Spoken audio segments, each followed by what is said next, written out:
Hello, everyone. Hello to all of you who will be passing by and listen as we read together the words and the teaching left behind for us in the book of Exodus. So, as we were just doing a quick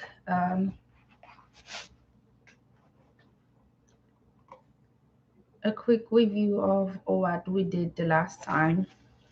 As we learn the story of Moses, there are certain things that were not displayed to us before.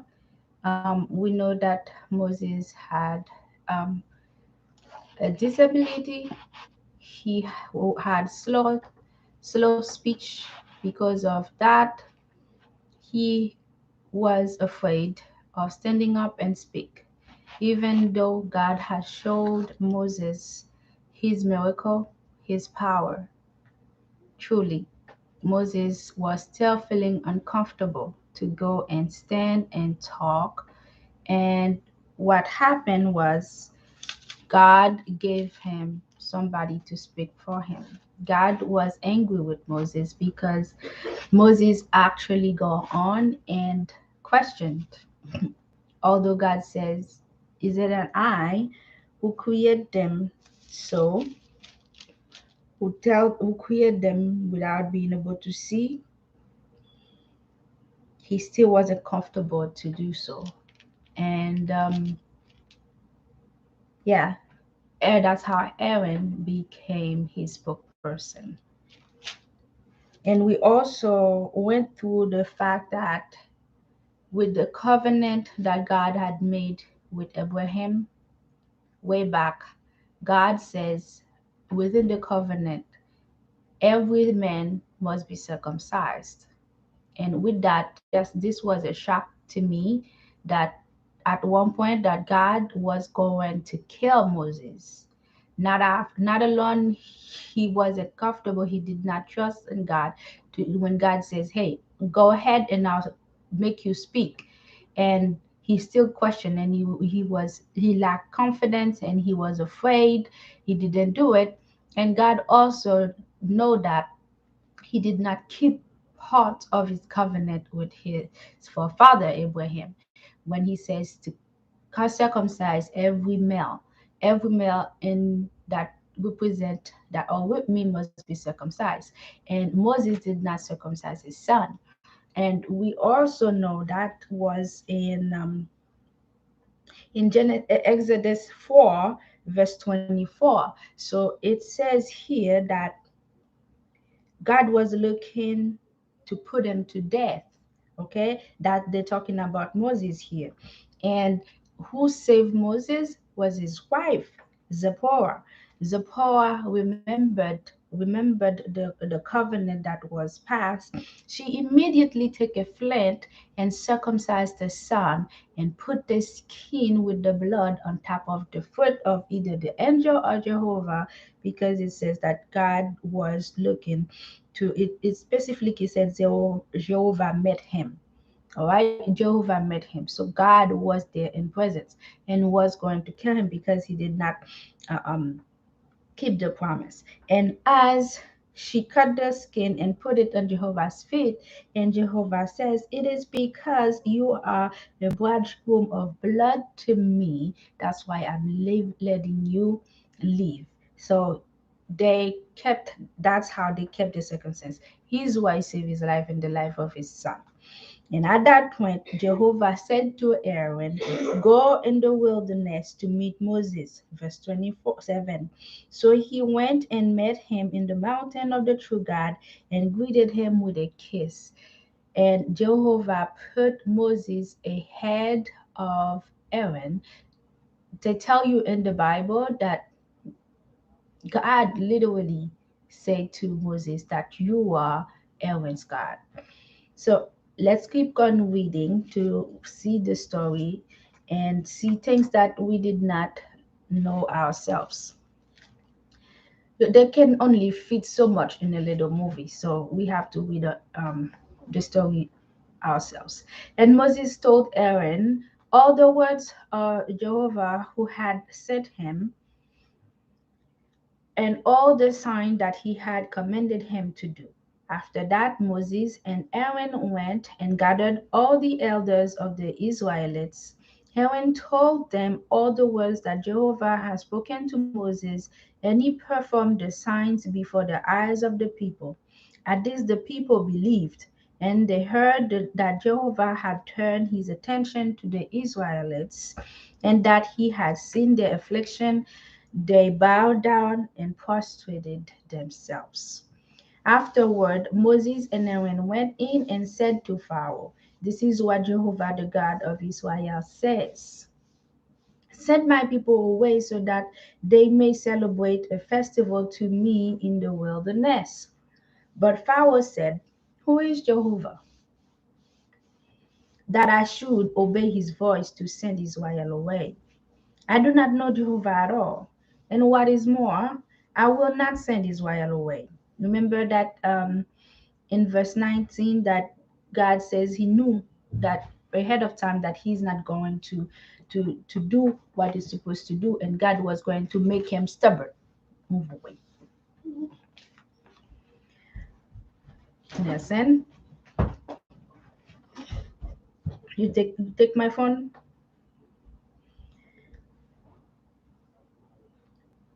So, but they say the God of the Hebrews has communicated with us. Please, we want to make a 3-day journey into the wilderness and sacrifice to Jehovah our God. Otherwise, he will strike us with disease or with the sword. The king of Egypt, hello everyone, welcome.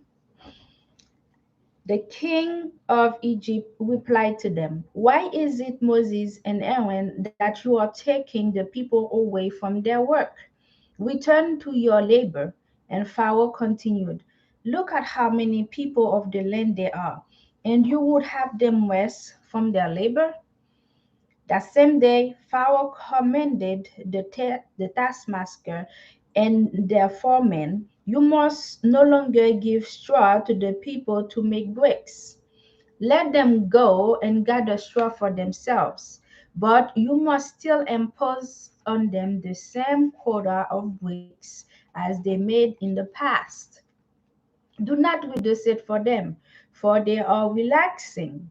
That is why they are crying, 'We want to go. We want to sacrifice to our God.' Make them work harder and keep them busy so that they will not pay attention to lies." All right? These are the manipulators. These are the controllers of the world. These are the ones who betrayed people. All right. So he decided, "Oh, I was giving you the tools to make the bricks. Now, because you have so much time in your hands, now you want to go pray to your God. I'm not going to give you the material. Not only that you're going to go fetch your own material, you have to give me the same amount of bricks that you are making, which make the work even harder for them. I'm going to make you pay for what you want to say. Make them work harder," he said, "and keep them busy so that they will not pay attention to lies." They believe that Jehovah is lying. So the taskmaster and their foreman went out and said to the people, "Here is what Pharaoh has said. I am giving you no more straw. Go and get your own straw for yourselves wherever you can find it, but your work will not be reduced at all." Then the people scattered throughout all the land of Egypt to gather stubble for straw, and the taskmaster kept using them. "You must each finish your work every day, just as when straw was provided." Also, the foremen of the Israelites, when Pharaoh taskmaster has appointed over them, were beaten. They asked them, "Why did you not reach the quota of bricks that you used to make?" It happened both yesterday and today. So, because they had now to go get material, they were not finishing their work on time. They were not giving the same amount of bricks, so they beat them up. So the foreman of the Israelites went in and complained to Pharaoh, "Why are you treating your servant this way? No straw is given to your servant, yet they are saying to us, 'Make bricks.' Your servants are being beaten, but your own people are at fault." But he said, "You are relaxing. You are relaxing. This is why you are saying, 'We want to go. We want to sacrifice to Jehovah.' So now go, get back to work. No straw will be given to you, but you must still produce your quota of bricks." Then the foreman of the Israelites saw that they were serious and in serious trouble because of the order. You must not reduce your daily quota of bricks at all. After that, they met up with Moses and Aaron. Now they go complain to Moses and Aaron, who were standing there to meet them as they came out from the Pharaoh. At once they said to them, "May Jehovah look upon you and judge, since you have made Pharaoh and his servant despise us, and you have put a sword on their hands to kill us." Then Moses turned to Jehovah and said, "Jehovah, why have you afflicted these people? Why have you sent me? From the time that I went in before Pharaoh to speak on your name, he has dealt worse with these people, and you have certainly not rescued your people." So I don't know if you realize what's happening here. At the beginning, Jehovah already said that he knows ahead of time that um, Pharaoh is not going to agree to what he's going to command. And Jehovah himself has said to Moses that he I will allow his heart to become obstinate, stubborn. God will make his heart stubborn to refuse to let go of the people. So there's a little bit of manipulation that is being done into the circumstance. So somehow God knows this was going to happen. He made his heart stubborn, and no, and because he made his heart stubborn, the people then have more punishment. So did Jehovah know of that ahead of time? Yes, he knew of that ahead of time. Sometimes that make me think about our own lives. Sometimes, in order for Jehovah to make corrections in our lives, we go through a period of time when things goes even tougher. We go to a period of time where our faith is being put on trial. They are being put on trial right there. All right, so let's keep on going. So Jehovah says to Moses, "Now you will see what I will do to Pharaoh. A mighty hand will force him to send them away, and a mighty hand will force him to drive them out of his land." Jehovah is making a statement here. Jehovah is using this opportunity to make a statement, to show who he is to his people and to his enemies, to those who serves other God. Then God said to Moses, "I am Jehovah, and I used to appear to Abraham, Isaac, and Jacob as God Almighty. But with regard to my name, Jehovah, I did not make myself known to them. I also established my covenant with them to give them the land of Canaan, the land in which they lived as foreigners." So this is where Jehovah says, "I have spoken in person. I've came to Abraham, Isaac, and Jacob. I spoke to them in person, but I never told them, 'Hey, this is who I am.' They know I am their God. They refer to me as God, but I never say, 'Hey, nice to meet you. My name is Jehovah.'" Right now, Jehovah says, "Moses, I'm letting you know and my people know this is who I am by name, not just by title, But I'm letting you know the relationship is getting closer. Now you know my name. Refer to me as my name. I have established a covenant with you. So let's keep going in verse 5. Chapter 6, verse 5. Now I myself have heard the warning of the people of Israel when the Egyptians are enslaving and remembered my covenant. Therefore, say to Israel to the Israelites, I am Jehovah, and I will bring you out from under the burden of the Egyptian and rescue you from their slavery. And I will reclaim you with an outstretched arm and with great judgment. Okay? I will rescue you with an outstretched arm and with great judgment. Judgment. And we know all the things that happened. Gee, before these people went, the judgment went down. All right. And I will take you as my people, and I will be your God, and I will certainly know that I am Jehovah, your God, who is bringing you out from under the burden of Egypt. And I will bring you into the land that I swore with an oath to give to Abraham, Isaac, and Jacob. I will give it to you as something to possess. I am Jehovah. Moses later gave this message to the Israelites, but they did not listen to Moses because of their discouragement and because of the harsh slavery. All right?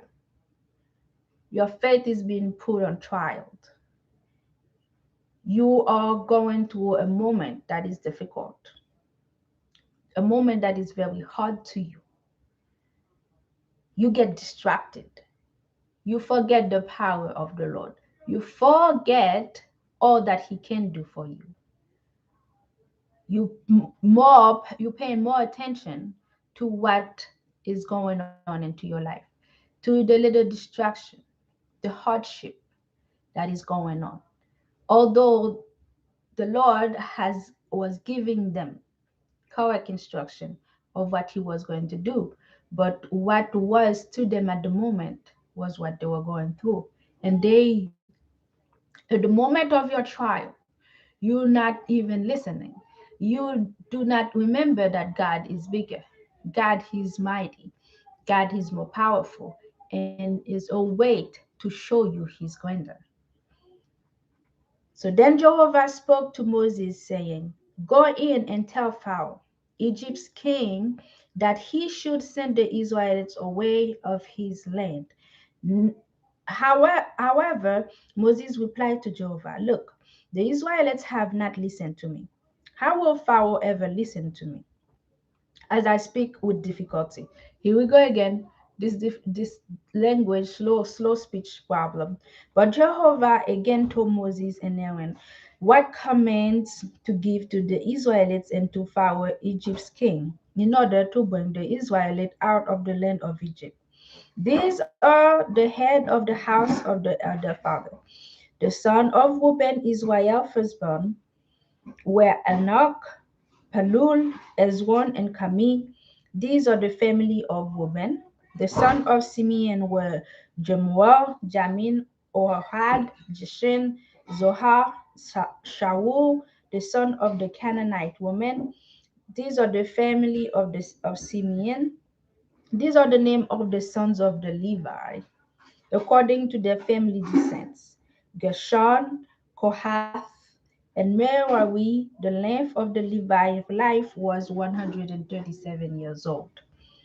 The sons of Gershon were Libni and Shimi, according to their, they're telling you all the kids that they have been given birth to and how their family has gone. The sons of Kohath were Amra, Ezar, Abram, Azel. The length of the Kath life was 133 years old. The sons of Merari were Mali, Moshi. These were the family of the Levites according to their family descent. Now Amra took Joshebed, his father's sister, has his wife married to his aunt. This one married his auntie. She bore him Aaron and Moses. So Moses' mother was married to her nephew, and Moses and Aaron was born. The length of Hamlin's life was 137 years old. The sons of Isphar were Korah, Nepheg, Sigri. The sons of Uzziel were Mishael, Azaphan, and Sithri. Now Aaron took Elisheba and Amminadab's daughter, the sister of Nab's son, as his wife, and she bore him Nadab, Abinuhu, Alzazar, and Ithamar. The son of Korah was Asir, Elkanah, and Abisaph.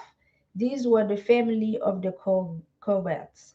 Eleazar, Aaron's son, took one of the daughter of the Putha as his wife. She bore him Phinehas. These are the head of the paternal house of the Levites, according to their family. This is Aaron and Moses, to whom Jehovah said, "Bring the people of Israel out of the land of Egypt, company by company." It was they who spoke to Pharaoh, Egypt's king, to bring the people of Israel out of Egypt. It was this Moses and Aaron. So they show you their their descendant and their forefather, children that they had. On that day, when Jehovah spoke to Moses in the land of Egypt, Jehovah told Moses, "I am Jehovah, speak to Pharaoh, king of Egypt, everything I am speaking to you." Then Moses says to Jehovah, "Look, I speak with difficulty." Jesus Christ. So how will Pharaoh ever listen to me? Would Moses ever even stop with this? Do you know how many times this has been repeated in this? Seriously, he needs a slap. Jehovah then said to Moses, "See, I have made you like God to Pharaoh and Aaron. Your own brother will become your prophet." Okay, this is the part. Jehovah said to Moses after this, at this time when he repeated, "Hey, I cannot speak well here. I'm a slow speaker." Really, Jehovah got tired of it and said, "Hey, you are a God to the king of the land that you are living in, a God to your own brother who then is a prophet." So Moses wasn't a prophet. Here on earth, Jehovah says, "I made you like a God," and with a capital G. "I make you like me. I hand over my power over to you. And you keep telling me you have slow speech. You have more power than your king. You are you are to repeat everything that I will command you. And Aaron your brother will speak to Pharaoh, and he will send the Israelites away from his land.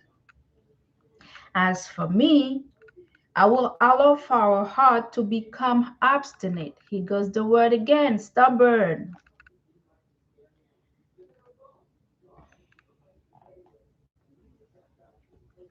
"And I will multiply my signs and my miracles in the land of Egypt." The Egyptians enslaved God's people. For the second time, God says to Moses, "I am going to make Pharaoh's heart stubborn. He will refuse you." so I can show my sign to those Egyptians. This is the word great judgment come from. This is God showing his judgment upon the Egyptians who were mistreating those people that God loves so much. You were wicked, and God made Pharaoh's heart stubborn. Pharaoh didn't have a choice. Even if Pharaoh wanted to decide, oh, boom, all right, fine, I have enough, you can go. But God made sure that he did not say that yet, because he wasn't done with the Egyptians just yet. I will show you my power. I will show you the sign that I can bring down upon you for all the wickedness that you have brought down upon my house. That's what he's saying here. I will allow Pharaoh's heart to become obstinate, and I will multiply my sign and my miracles in the land of Egypt. But Pharaoh will not listen to you, and I will lay my hand upon Egypt and bring my multitude, my people, the Israelites, out of the land of Egypt with great judgment. This is his plan to put on the judgment. Blindsided Pharaoh so that Pharaoh can keep being wicked, so he can put on his punishment upon their wicked heart. And the Egyptian will certainly know that I am Jehovah when I stretch out my hand against Egypt and bring the Israelites out from them. Moses and Aaron did what Jehovah had commanded them. They did just so. Moses was 80 years old and Aaron was 83 years old when they spoke to Pharaoh. It wasn't a mistake what was happening. We saw the movie so many times. We heard the story of how God saved the Israelites and all these people perished. We saw the movie over and over again. Now, there were things that they did not elaborate, they did not fully describe. God wanted to show his power. He would show them, he would deliver them and show great judgment upon them. So let's keep on going to see those judgment that they had to do. I'm sure we know they show those parts in the movie. Jehovah now said to Moses and Aaron, if Pharaoh said to you, perform a miracle, then tell Aaron, take your rod and throw it down before Pharaoh. It will become a big snake. So Moses and Aaron went in to Pharaoh and did exactly as Jehovah has commanded. Aaron threw his rod down before Pharaoh and his servant, and it became a big snake. However, Pharaoh summoned the wise men and the sorcerers and the magic practitioner priests of Egypt. Also did the same with the magic. Okay, so he who right there, the magic magic does exist. Each one threw his rod as they become big snakes. So God shows something. They say, okay, all right, I got power too. I got the power. Praise Almighty. But Aaron rod swallowed up the snakes. All right, don't play with God now. You think you can create snakes with your own bat? With your own bat? Okay, I'm going to swallow you alive. All right, no bat no more. You think you got magic? You don't have enough magic when you stand before God. Still, Pharaoh's heart became obstinate.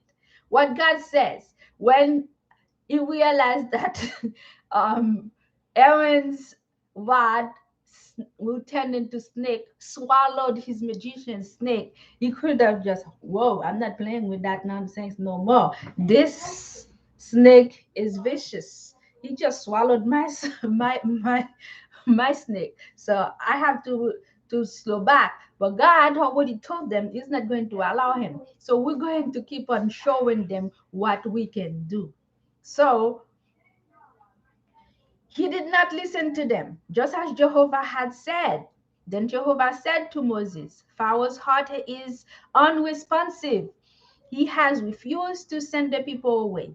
Go to Pharaoh in the morning. Look, he is going out to the water, and you should station yourself to meet him by the edge of the Nile River, and take with you your hand, the rod that turned into a serpent, and you must say to him, Jehovah, the God of the Hebrew, has sent me to you. And he says, Send my people away so that they may serve me in the wilderness. But you have not obeyed until now. This is what Jehovah says. By this you will know that I am Jehovah.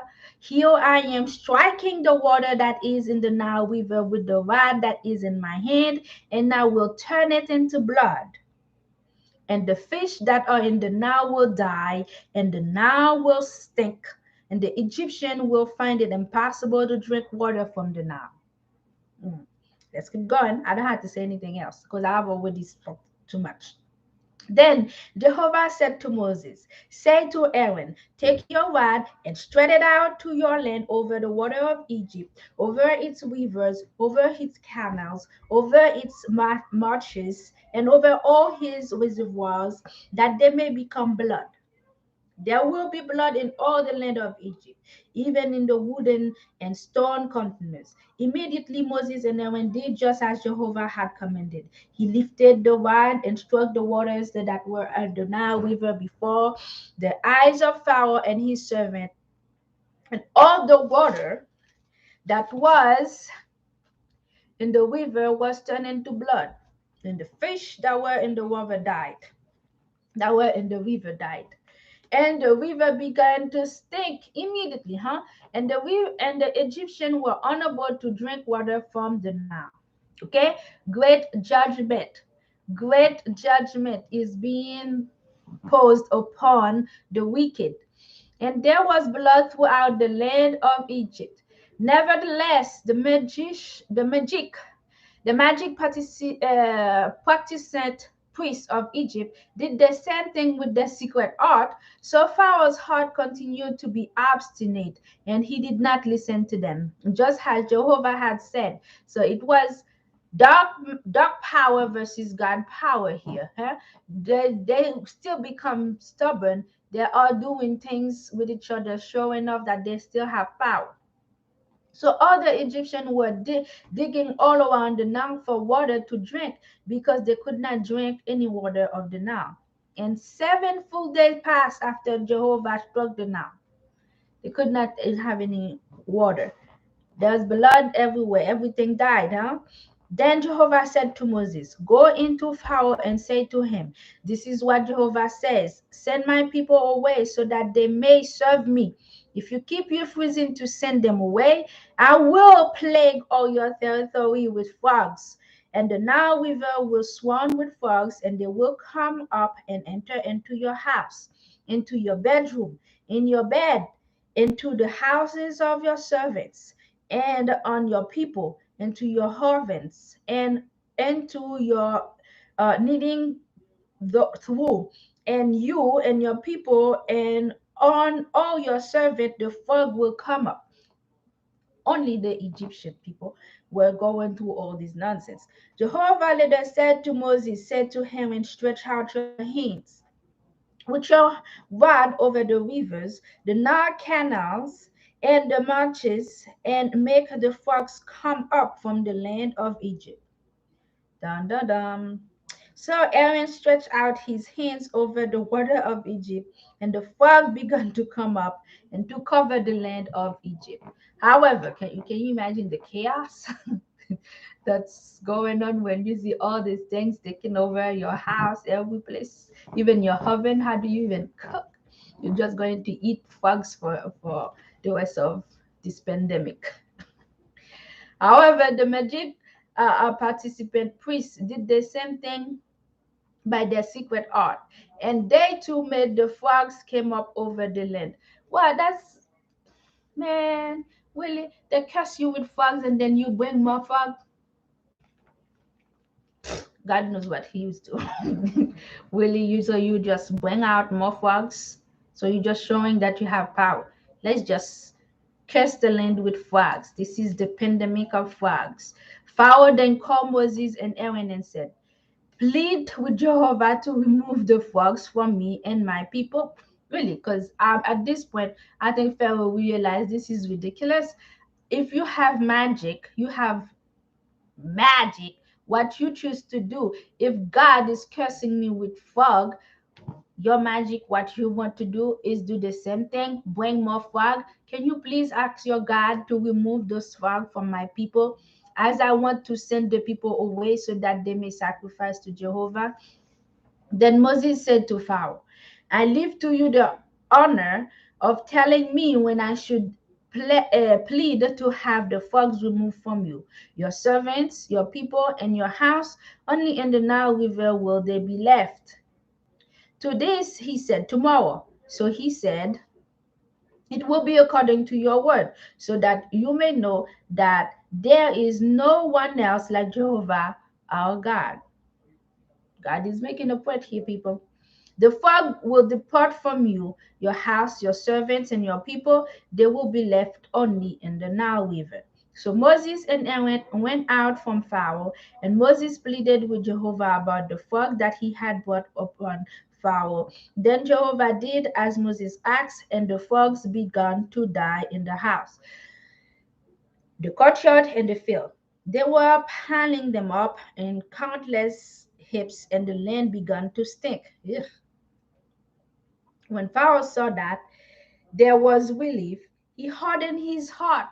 Hmm. And he refused to listen to them, just as Jehovah had said. He goes back to being stubborn.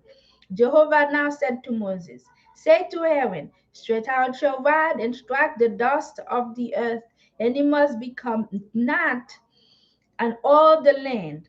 And they did this. Aaron stretched out his hand with his rod and struck the dust of the earth, and the gnat came on man and beast. All the dust of the earth became gnats and all the lands of Egypt. The magic participant participant priests tried to do the same thing and produce their own gnats by their secret art, but they could not.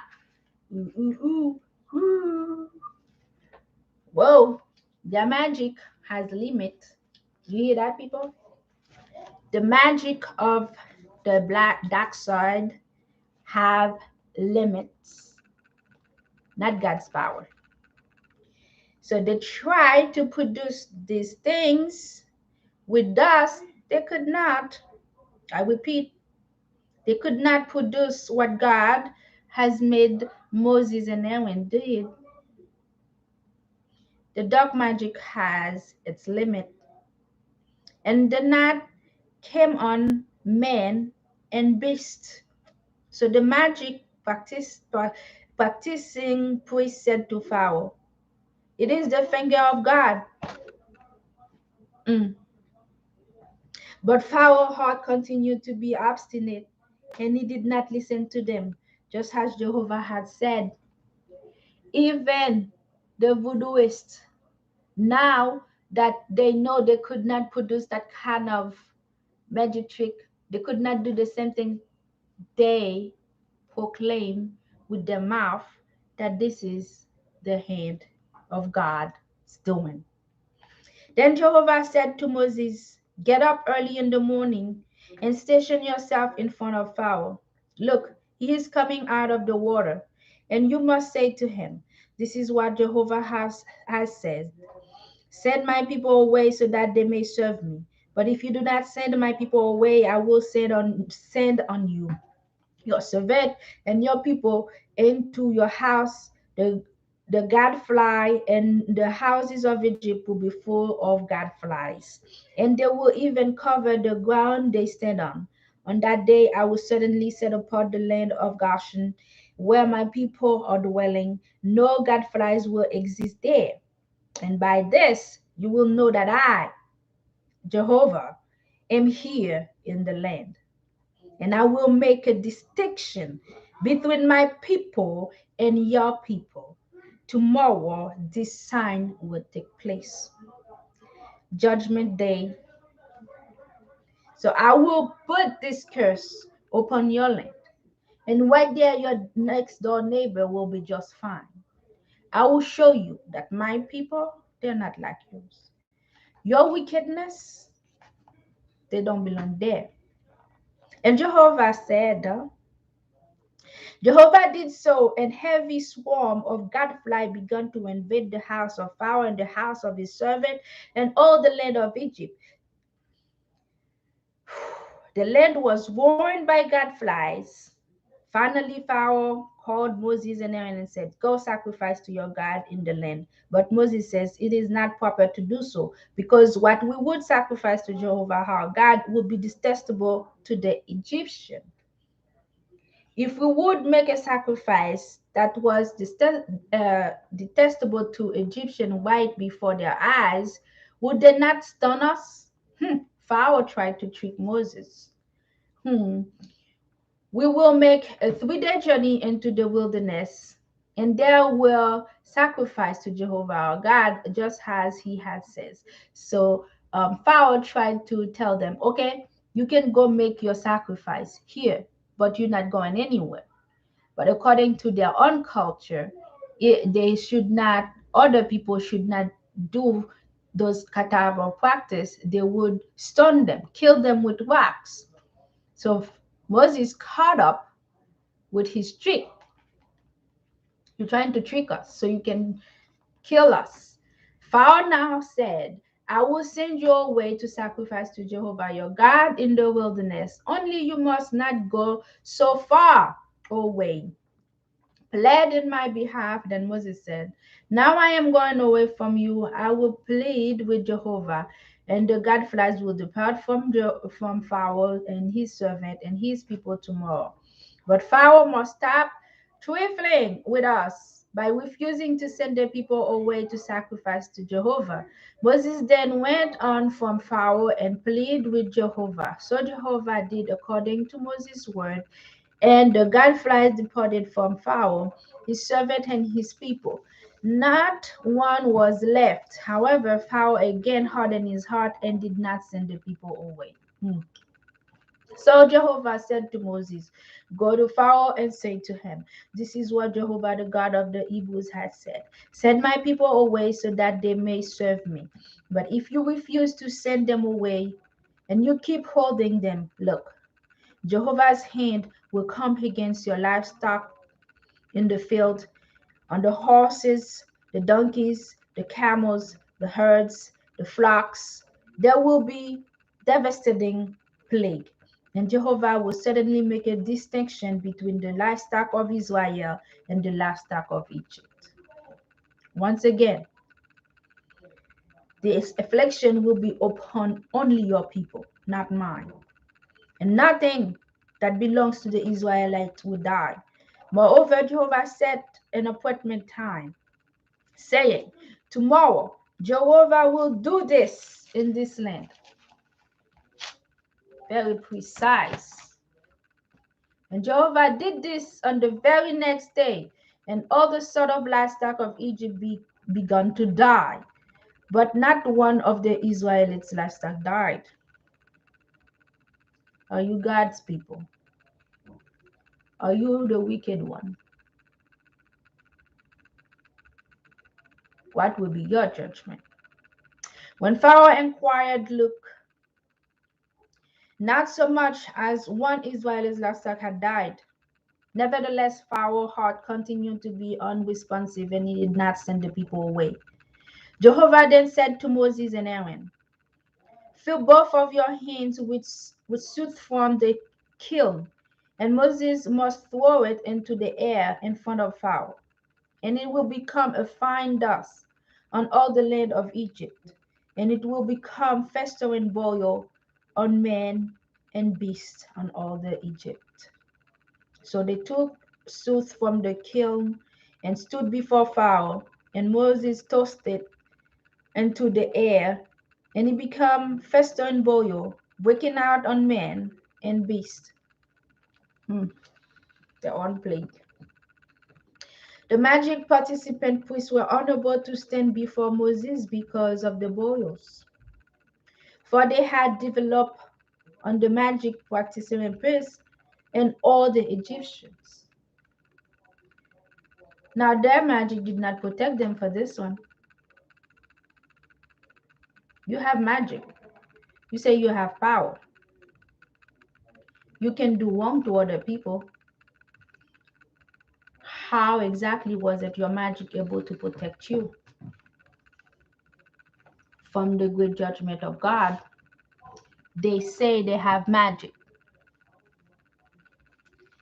They too were judged.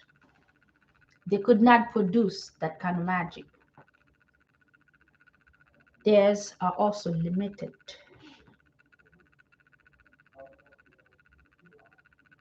Then Jehovah said to Moses, get up early in the morning and station yourself in front of Pharaoh and say to him, this is what Jehovah, the God of the Hebrews said, send my people away so that they may serve me. For now I am directing all my blows to strike your heart, your servants, and your people, so that you may know that there is no one like me in all the earth. For by now I could have thrust my hands out to strike you and your people with a devastating plague, and you will have been wiped out from the earth.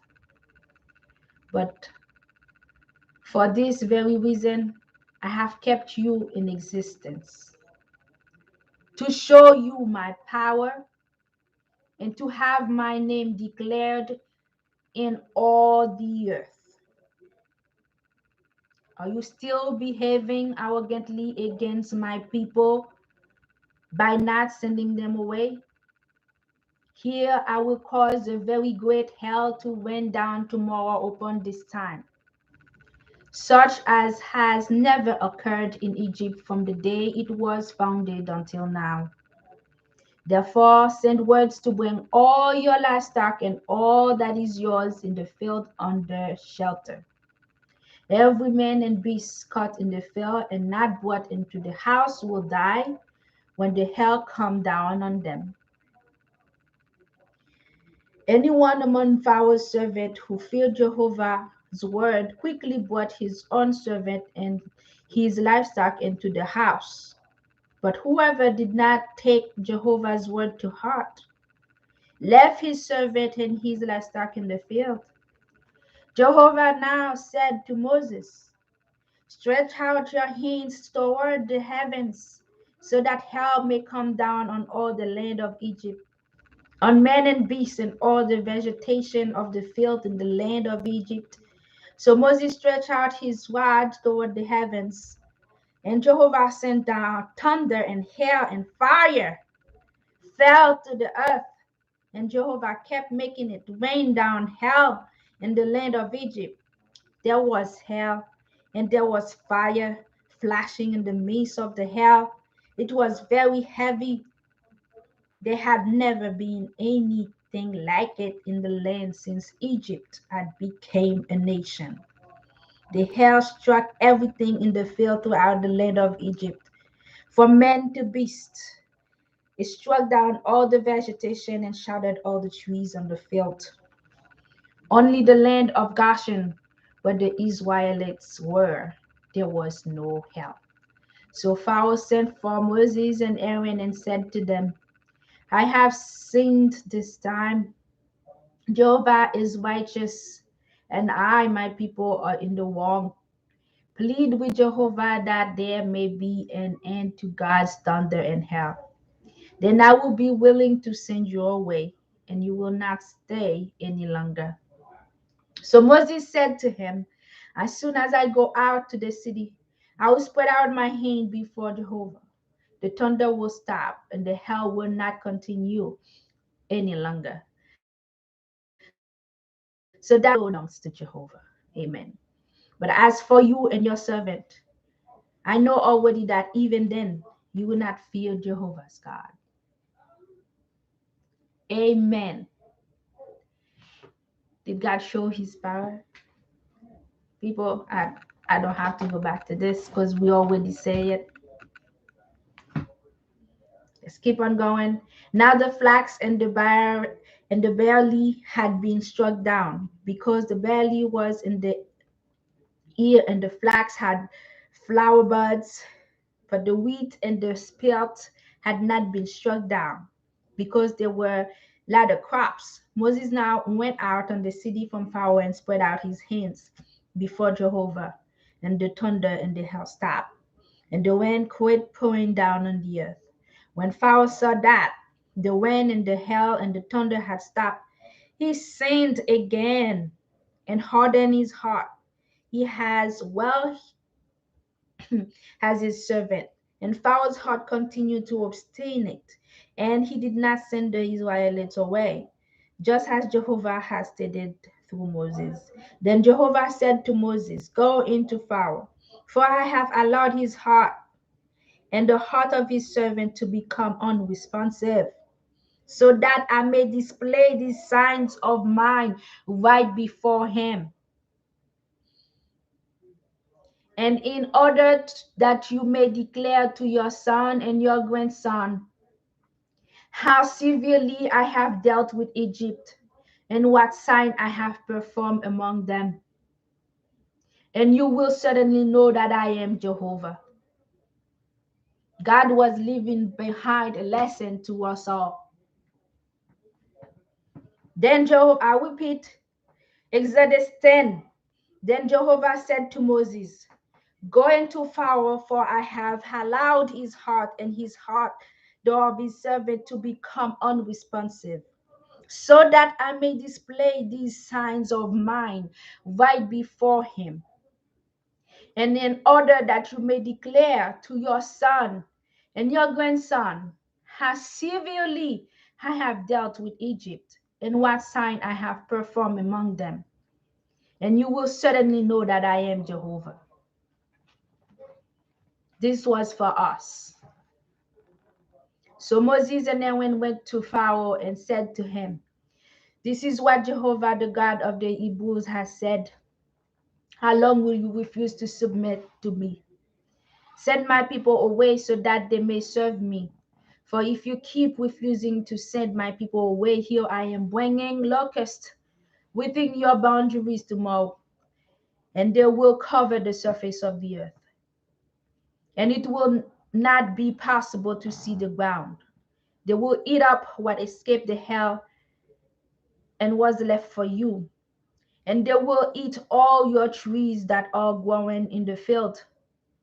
They will fill your houses, the houses of all your servants, and the houses of all Egypt, to an extent that your fathers and your grandfathers never saw from the time they've been in this land until today." With that, he turned and went on from Pharaoh. Then Pharaoh's servant said to him, "How long would this man continue to menace us? Send the men away so that they may serve Jehovah their God. Do you not realize that Egypt has been warned?" So Moses and Aaron were brought back to Pharaoh, and he said to them, "Go, serve Jehovah your God, but just who will be going?" Then Moses said, "We will go with our young people, our old people, our sons, our daughters, our sheep, our cattle, because we will hold the festival to Jehovah." So he said to them, "If I ever send you and your children away, then Jehovah indeed with you, it is clear that you intend to do something evil. No, only your men may go and serve Jehovah, for that is what you requested." With that, they were driven out from before Pharaoh. Jehovah now said to Moses, "Stretch out your hands over the land of Egypt for the locusts, so that they may come up over the land of Egypt and eat up all the vegetation of the land, everything the hail has let remain."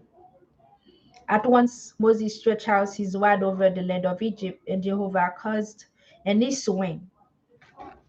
All right, east wind, the wind to blow on the land of all that day and all the night. The morning came, and the east wind brought the locusts, and the locusts came up over all the land of Egypt and settled down on the whole territory of Egypt. It was extremely severe. Never before had there been so many locusts, nor would there ever be so many again. They covered the surface of the entire land, and the land grew dark with them. They devoured all the vegetation of the land and all the fruit of the trees that the hell had left. Nothing green was left on the trees or on the vegetation of the field and all the land of Egypt. So this is where we're going to end today. East wind bring calamity, famine. East wind flu.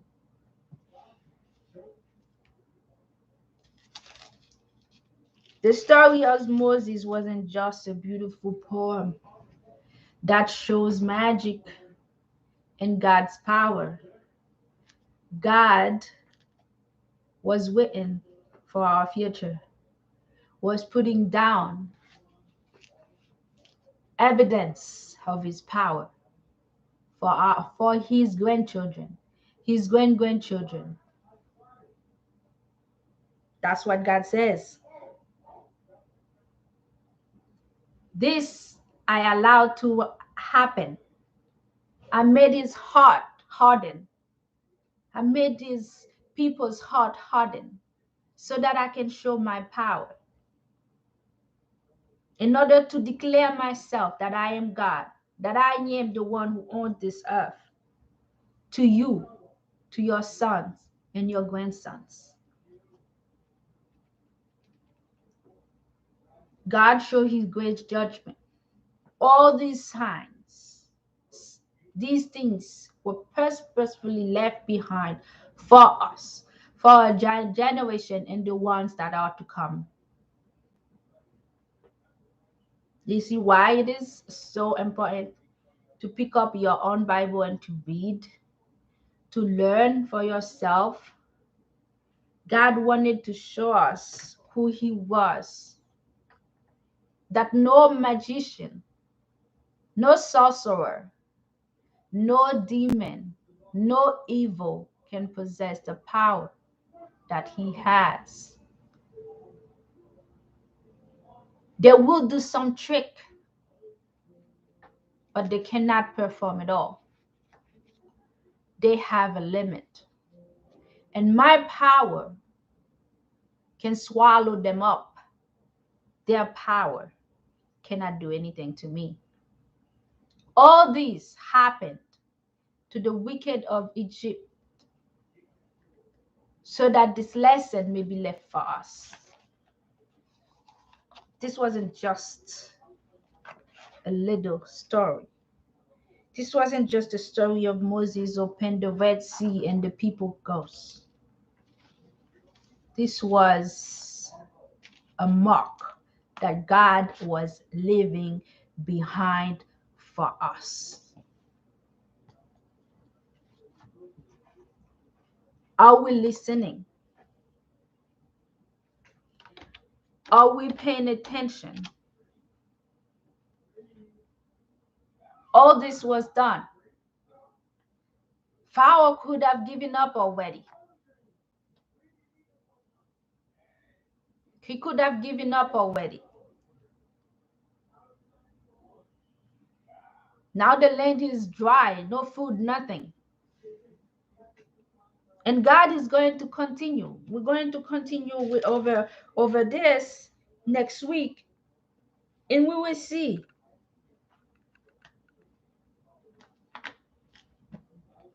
This is for us here. This was God. God knows the future. God knows ahead of time how stubborn our heart is going to be. That we needed signs of wonders in order to believe in him. And even with all the signs that he left for us, some says it was just a story. Don't you think, somebody told me, don't you think this story is somehow overrated? At this point, I know this was okay. Well, there's nothing left in there for you. If you can't believe that God has such a power to move the earth that he had created, that somehow people has moved it. There's no other power greater than God. So remember this. The story of Moses is God's revelations to us. His name, his power. That's what God was doing. It was a purposeful judgment that was laid down upon the Egyptian so that the descendant of Abraham, Isaac, and Jacob, us here in the future, we can have something that proves God's power. This is it. Should we harden our hearts even harder and question God's power while we seek power from on the outside? While we seek power from the sorcerers who are limited, when God is showing us that his power is the most powerful of them all. The sorcerers has limit. They do not possess the power of the land. They will possess a little bit of trick so that they can trick your mind into believing in them and follow them. But if you go back into the stories, they too were cursed and their power has come to an end. They could not perform any more miracles as they claimed. But Jehovah's God, our God, his power is everlasting. He has shown to us what he can do. And he has told us so many times when he's putting some turbulence into our lives, your deliverance is coming up. So we give praise to Jehovah and we give thanks to him, for he had left behind his wondrous signs to show us his power, how great he can be, and how he can judge those who has put their bad forces against his children, those who choose to have faith and believe in Jesus Christ. So we say, do you have a wicked heart? Are you the Egyptian? Or do you want to belong in the side of the Israelites? Brothers and sisters, with this, I leave you. Go back on your own, read those words where God says to Moses what his purpose was for all this drama that was going on. It was a purposeful act designed by God to leave behind for us, to proclaim his glory to us.